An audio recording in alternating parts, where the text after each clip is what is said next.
Hello everyone. In this short segment, we'll be learning impact of jet on moving surfaces.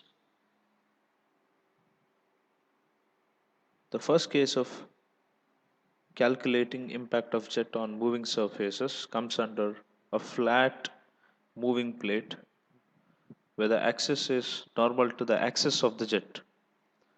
So a pipe to which a nozzle is fitted and a jet is coming out of this nozzle with a velocity v, and now this plate which is normal to the axis of the jet is allowed to move with the velocity u. So v is the velocity of the jet and u is the velocity of the plate.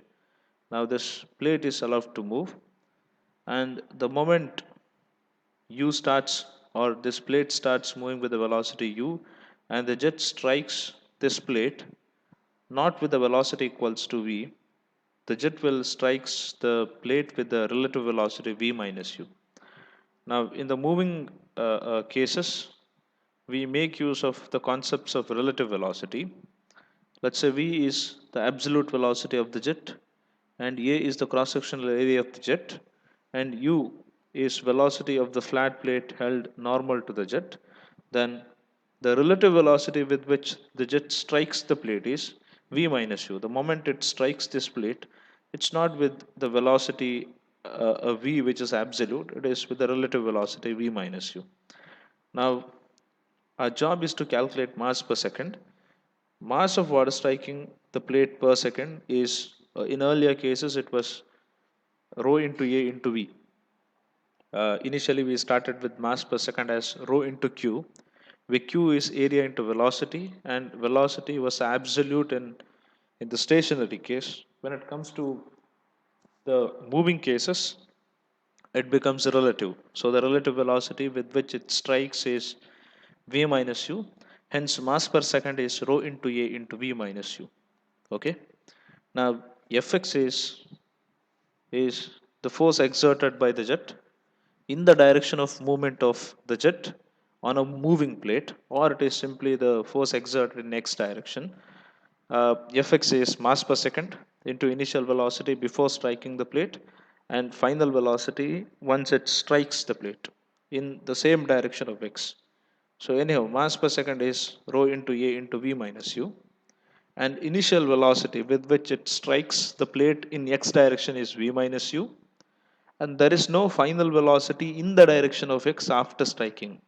Of course, we have v minus u after striking, but that is in y direction. So the final velocity is 0, and hence fx is rho into A into v minus u whole square. Remember, rho into A into v square was the formula used in the case of a stationary flat plate.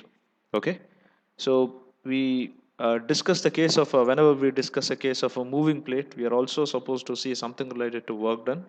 There is a displacement which is caused, and displacement can be measured in terms of the velocity of the plate, that is u, and work done per second. We calculate something called work done per second here. Work done per second is rho into A into v minus u whole square, that is f into the velocity of the plate, velocity of the straight plate, that is u. And if you work out the units here, you'll exactly get Newton meter per second. Okay, so work done per second is also kind of a power. Power is work done by time. Work done per second is nothing but work done by time. So work done per second and power are one and the same. You need to rewrite it, that's it.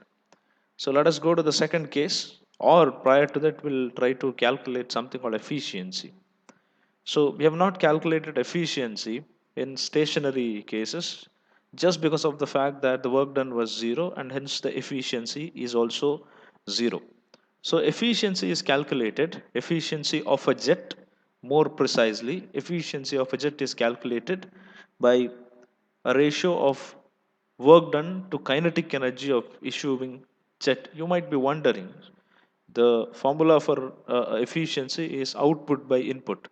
Now, work done is the output, and input is kinetic energy of issuing jet. So, as far as input is considered, kinetic energy of issuing jet is calculated as as half into m into v square, where m is mass, but mass can be substituted with rho into a into v. However, rho into a into v is not the equivalent substitution for mass, it is for mass per second. Okay, so if you substitute all these things, you'll get half into rho into a into v cube, but this is not exactly the energy. This is energy per second, energy per second. So on the denominator you have a quantity which says energy per second, and on the numerator you have work done, and we had a quantity called work done per second of the jet on the plate, and that is equals to fx into u.